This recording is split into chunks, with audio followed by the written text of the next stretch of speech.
नमस्कार साथियों, मैं मनीष भारती संस्कृति आईएएस प्लेटफॉर्म पर आप सभी का स्वागत करता हूं। साथियों, आज एक दिलचस्प मुद्दे पर हम लोग चर्चा करेंगे और यह मुद्दा जो है राजनीतिक पार्टियों से जुड़ा हुआ है। राजनीतिक पार्टी के साथ साथ आप देखेंगे तो जो राजनीतिक पार्टी के पंजीकरण की व्यवस्था है और वह किस क्षेत्र में काम करेगी, समाज को कैसे आगे लेकर के चलेगी, इस बात को लेकर के चर्चा किया जाएगा। चुनाव आयोग की क्या भूमिका है और इसके साथ एक मुद्दा जो आकर के जुड़ा है वो मामला फिर से सुप्रीम कोर्ट पहुंचा है। देखिए, यहाँ पर समय समय पर इन चीजों को लेकर के हमेशा ही कहा गया है कि राजनीतिक पार्टी जो चुनाव आयोग के पास रजिस्टर्ड होती है उस पर कहीं न कहीं जांच पड़ताल किया ही जाता है। अभी आपको ध्यान होगा, बिहार में विधानसभा चुनाव होने वाला है और बिहार विधानसभा चुनाव को देखते हुए राज्य निर्वाचन आयोग को रिपोर्ट सौंपना है, निर्वाचन आयोग भारत को। अब यहां पर राज्य निर्वाचन आयोग ने क्या किया, 17 पार्टियों को नोटिस थमा दिया है कि 10 दिन के अंदर जवाब दीजिए कि आपका रजिस्ट्रेशन क्यों ना कैंसिल कर दिया जाए। क्योंकि रीजन ये दिया गया कि ये 17 पार्टी ऐसी हैं जो 6 साल से चुनाव वगैरह में पार्टिसिपेट की ही नहीं है, लेकिन राजनीतिक तौर को राजनीतिक पार्टी जो है रजिस्टर होने के बाद जो उनको सुविधा मिलता है वो ले रही है। यानी कि आप वहां देखेंगे तो निर्वाचन आयोग ने अलग तरीके से उन पार्टियों को जद में लिया है। अब यहां पर जो बातें की गई है, देखिए ओवैसी हैं उनकी पार्टी को लेकर के, जो कि AIMIM पार्टी है। अब यहां पर इस पार्टी को लेकर के याचिका दायर किया गया था। पहले दिल्ली हाईकोर्ट में याचिका गया था, उसके बाद यह मामला सुप्रीम कोर्ट तक पहुंच गया और यह मांग की गई है उस याचिका में कि ओवैसी की पार्टी जो है AIMIM को रद्द कर दिया जाए। चुनाव आयोग को यह निर्देश दिया जाए कि इसका पंजीकरण रद्द कर दिया जाए, ये एक राजनीतिक पार्टी के तौर पे भारत में एग्जिस्ट ना करे। अब क्यों ऐसा कहा गया, इसके पीछे क्या तर्क याचिका में दिया गया है और फिर सुप्रीम कोर्ट ने इस बात को लेकर के क्या फैसला सुनाया है, इन सब बातों को विस्तार से समझने की कोशिश करते हैं। देखिए, आज के खबर में यह आपको देखने को मिलेगा। याचिकाकर्ता ने तर्क क्या दिया, इस बात को समझिए। देखिए, याचिकाकर्ता की ओर से पेश हुए जो अधिवक्ता थे विष्णु शंकर जैन, उन्होंने तर्क दिया कि एक राजनीतिक दल के रूप में अगर AIMIM का देखें तो संविधान केवल अगर, क्योंकि किसी भी पार्टी का एक संविधान होता है, चाहे वो कोई भी पार्टी हो, भारतीय जनता पार्टी हो, राष्ट्रीय कांग्रेस पार्टी हो, कोई भी पार्टी हो, सभी का एक संविधान होना चाहिए, कॉन्स्टिट्यूशन होना चाहिए। तो इस पार्टी का जो संविधान है, कहा गया कि यह केवल एक धार्मिक समुदाय यानी कि मुसलमान के हितों को आगे बढ़ाने के लिए ही काम करता है। आप ओवैसी साहब को हमेशा देखते होंगे कि अगर वो पार्लियामेंट में ही बोलते हैं तो अल्पसंख्यक समुदाय के लिए वो अपनी आवाज उठाते हुए देखे जाते हैं और जहां जहां भी अल्पसंख्यक समुदाय की संख्या अधिक होता है वहां पर उनकी पार्टी, चाहे वो कोई भी राज्य हो, वहां पर जाकर के चुनाव लड़ती है। उदाहरण के तौर पर अगर मैं बताऊं, जैसे कि मैंने पहले भी बिहार विधानसभा की चर्चा किया, बिहार विधानसभा की अगर चर्चा करेंगे तो बिहार का एक बड़ा सा हिस्सा है जिसको मिथिला वाला हिस्सा कहते हैं और मिथिला का एक सब पार्ट कह सकते हैं, जो पूर्वी का पूरा हिस्सा बंगाल से टच करता हुआ है, वह है सीमांचल। अब सीमांचल के कुछ डिस्ट्रिक्ट की बात करेंगे जो उसके आसपास में पड़ता है, चाहे वो आप पूर्णिया की बात कर लीजिए, कटिहार की बात कर लीजिए, किशनगंज की बात कीजिए, अररिया की बात कीजिए, ये ऐसे कुछ डिस्ट्रिक्ट है जहां पर मुस्लिम जनसंख्या बहुल है, यानी कि मुस्लिम जनसंख्या अधिक है। इसीलिए पिछले विधानसभा जो हुआ था 2020 में, उसमें भी आपने ध्यान दिया होगा कि ओवैसी साहब की पार्टी जो है वहां विधानसभा चुनाव लड़ते हुए नजर आई थी और इस बार भी वो वहां से चुनाव लड़ेगी।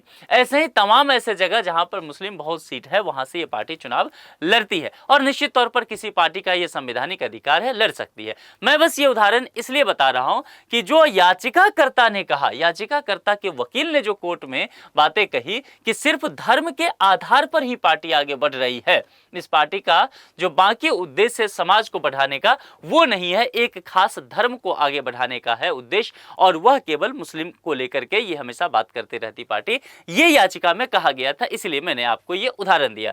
याचिकाकर्ता तिरुपति नरसिम्हा मुरारी ने दावा किया कि यह पार्टी जो है धर्म के आधार पर क्या करती है, वोट मांगने का काम करती है और धर्म के आधार पर अगर वोट मांगने का काम करते हैं तो ये धर्मनिरपेक्षता के जो सिद्धांत हैं उसके खिलाफ है और धर्मनिरपेक्षता यह हमारे संविधान का एक मूलभूत ढांचा है, प्रस्तावना का एक हिस्सा है। तो जाहिर सी बात है इसको कहीं ना कहीं जो है वह दरकिनार करने की बात की जा रही है। यह अक्षुण्ण ऐसे कृत्य से नहीं रह जाएगा। आगे यह भी कहा गया कि यह धर्मनिरपेक्षता के सिद्धांतों के विरुद्ध है जिनका पालन संविधान और जनप्रतिनिधित्व अधिनियम के तहत प्रत्येक राजनीतिक दल को करना चाहिए, क्योंकि कोई भी राजनीतिक दल है वह संविधान से बाहर नहीं जा सकती। और संविधान में यदि यह कहा गया है कि हमारा संविधान धर्मनिरपेक्ष होगा, यानी कि हमारी देश की व्यवस्था धर्मनिरपेक्ष होगी, तो निश्चित तौर पर किसी भी राजनीतिक पार्टी को जो चुनाव आयोग के समक्ष रजिस्टर्ड है, भारत की पार्टी है, उसे इस बात को फॉलो करना चाहिए, संविधान सम्मत होना चाहिए, ठीक है। और जो जनप्रतिनिधित्व अधिनियम है उसके हिसाब से भी कहीं न कहीं ये गलत माना जा रहा है। इस मामले की सुनवाई के दौरान न्यायमूर्ति सूर्यकांत ने कहा कि संविधान स्वयं अल्पसंख्यकों को विशेष रूप से संरक्षण प्रदान करता है और अल्पसंख्यकों के हितों के लिए काम करने की घोषणा आपत्तिजनक नहीं हो सकती। अब ध्यान दीजिए, यानी कि याचिकाकर्ता ने जो बातें अपना तर्क दिया उसके बाद यहां पर डिबेट शुरू हो गया और बातें ये कि कही गई कि अगर इस तरह से ही पार्टियां जो है धर्म के आधार पर बनती रही तो देश में विभिन्न पार्टियां ऐसा हो सकता है कि जो कि धर्म के आधार पर ही बने, अपने अपने धर्म को लेकर के काम करे, तो निश्चित तौर पर धर्मनिरपेक्षता के सिद्धांत को धक्का तो लगेगा, लेकिन यहां पर ठहरना होगा। अब कोर्ट ने जब ये बात सुना तो कोर्ट ने इस बात को लेकर के चर्चा किया और जो कोर्ट का कहना हुआ कि आप कह रहे हैं कि धर्म के आधार पर ये पार्टी जो है काम करती है या इससे और भी अलग पार्टियां हो सकती काम करती है, लेकिन एक बात यह भी ध्यान देना होगा कि जिस संविधान में धर्मनिरपेक्षता की बात की गई है वही संविधान यह भी कहता है कि अल्पसंख्यकों का संरक्षण भी किया जाएगा। अल्पसंख्यकों के संरक्षण के लिए तमाम तरह की सुविधाएं और संरक्षण उसी संविधान के द्वारा दिया गया है और ये बात यहाँ पर कोर्ट ने जिक्र नहीं किया है, लेकिन इस बात को समझ लीजिए ये बात कहाँ से आता है।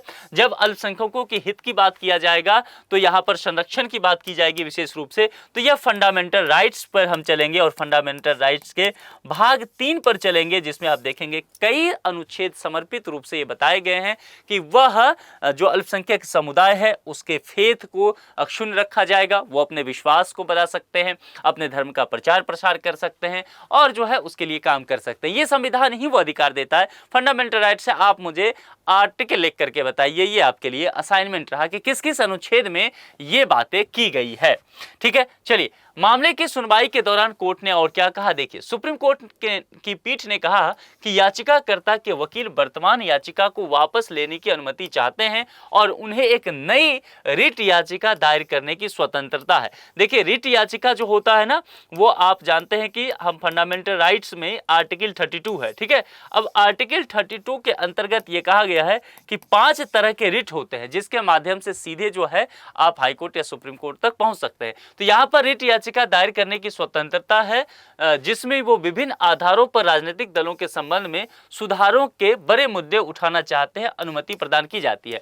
क्योंकि ये मुद्दा जब गया तो सुप्रीम कोर्ट ने इस बात को डिबेट हुआ। सुप्रीम कोर्ट ने कहा कि जो आधार अब आप दे रहे हैं यहाँ पर कि इस पार्टी को अवैशी साहब के इस पार्टी को रद्द कर दिया जाए, दरअसल वह आधार इस याचिका में पर्याप्त नहीं है, इसलिए आपकी ये याचिका खारिज कर दी जाएगी। ये दिल्ली हाईकोर्ट ने पहले भी इसको खारिज किया था, तो वह अक्षुण्ण रहेगा।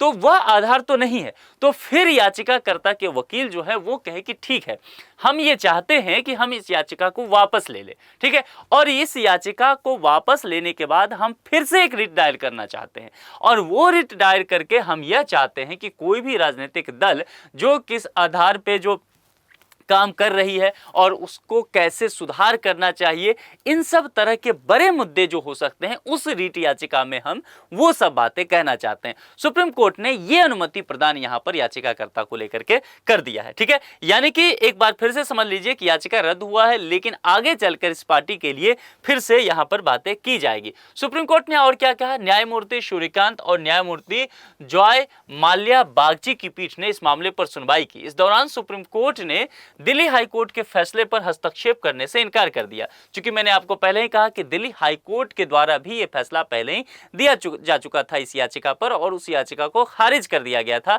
तब अपील के माध्यम से यह सुप्रीम कोर्ट पहुंचा था, जिसमें जनप्रतिनिधित्व अधिनियम के तहत AIMIM को राजनीतिक दल के रूप में पंजीकृत करने के खिलाफ तिरुपति नरसिम्हा मुरारी द्वारा दायर याचिका को खारिज कर दिया था। तो सुप्रीम कोर्ट ने भी इस मामले को माना। सुप्रीम कोर्ट ने कहा कि दिल्ली हाई कोर्ट ने याचिका संबंध में जो फैसला दिया था वो पर्याप्त है और उस पर सुप्रीम कोर्ट को कुछ भी नहीं कहना है, आगे नहीं बढ़ना है, बल्कि वही कंटिन्यू रहेगा। अब दिल्ली हाई कोर्ट ने याचिका को क्या खारिज किया था, कैसे क्या, इसको समझ लीजिए। देखिए, एक साल पहले 2024 में दिल्ली हाई कोर्ट ने यह कहते देते हुए याचिका खारिज कर दी थी कि यह पार्टी जो है कानूनी आवश्यकता को पूरा करती है। यानी कि पिछले साल ही ये मामला दिल्ली हाईकोर्ट में गया था और उस वक्त दिल्ली हाईकोर्ट ने जब ये देखा था तो कहा था कि किसी राजनीतिक दल को जो कानूनी आधार पूरे करने चाहिए थे, ओवैसी की यह पार्टी भी वह आधार पूरा कर रही है चुनाव आयोग के समक्ष।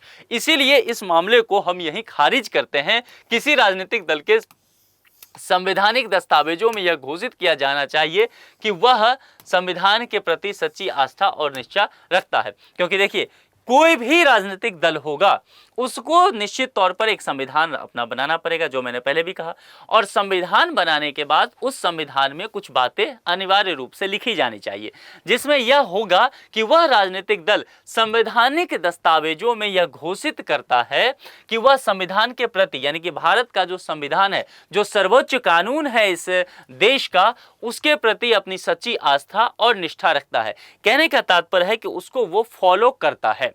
ये बातें यहां पर कहा गया। तो जब इस पार्टी का, ओवैसी के इस पार्टी का संविधान चेक किया गया तो उसमें भी, यानी कि उस पार्टी के संविधान में भी ये बात कानूनी रूप से दर्ज है कि यह पार्टी जो है भारत के संविधान में निष्ठा रखती है और उसका पालन करती है। तो जाहिर सी बात है, दिल्ली हाईकोर्ट ने कहा कि यह पार्टी भी इसी बात को फॉलो करती है, इसीलिए जनप्रतिनिधि अधिनियम का उल्लंघन नहीं करती है, संविधान का उल्लंघन नहीं करती है। आप कह रहे हैं, लेकिन अल्पसंख्यकों की रक्षा की बात वो संविधान भी करता है। तो इसीलिए इस याचिका को खारिज कर दिया जाता है। फिर अपील सुप्रीम कोर्ट में गया था और सुप्रीम कोर्ट ने कंटिन्यू रखा दिल्ली हाईकोर्ट के मामले को। हाँ, बस वहां पर जो है वकील ये कहना चाहे कि फिर एक काम करते हैं, इस याचिका को मुझे वापस लेने की अनुमति दे दीजिए, जो कि सुप्रीम कोर्ट ने दे दिया।